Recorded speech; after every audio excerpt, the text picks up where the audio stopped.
আসসালামাইকুম বন্ধুরা, আমরা কিছুদিন আগে পাট শাক, ডাঁটা শাক, তারপরে পুঁই শাক ফেলছিলাম। আজকে দেখি ভিজিট করি কি কি উঠছে। সাথে আসেন আপনারা, দেখেন। মাশাল্লাহ মাশাল্লাহ, পাট তো অনেক হচ্ছে। হ্যাঁ, এটা হলো পাট। মাশাল্লাহ ভালোই হচ্ছে। দেখি অন্যান্য গাছ, আজকে আবার দুইটা মরিচ গাছ লাগানো হয়েছে।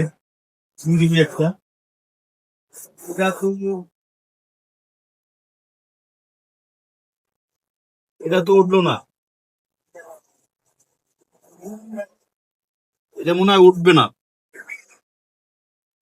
কত বড় দুইটা ভেন্ডি, ভেন্ডি সেরার কালে ভেন্ডি দুইটা দেখে। ওকে বন্ধুরা, ভালো থাকবেন, পাশে থাকবেন, চাষিদের পাশে থাকবেন, চাষিদেরকে ভালোবাসবেন, চাষিদেরকে কেউ অবহেলা করবেন না।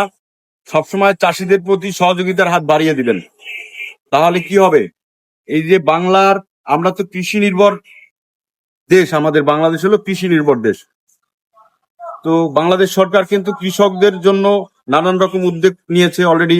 ইতিমধ্যে কৃষি কার্ড দেওয়া শুরু করছে। কৃষকদের প্রতি সরকারের একটা ভালো সুদৃষ্টি আছে। কিন্তু আমার পক্ষ থেকে সরকারের কাছে একটা আর্জি হলো যে আমরা কৃষকদের যদি বাঁচাতে চাই, তাহলে বীজের দাম কমাতে হবে, সারের দাম কমাতে হবে, কীটনাশকের দাম কমাতে হবে। কৃষি কাজ করার জন্য যে সমস্ত ইনস্ট্রুমেন্ট প্রয়োজন, সেগুলোর দাম কমাতে হবে।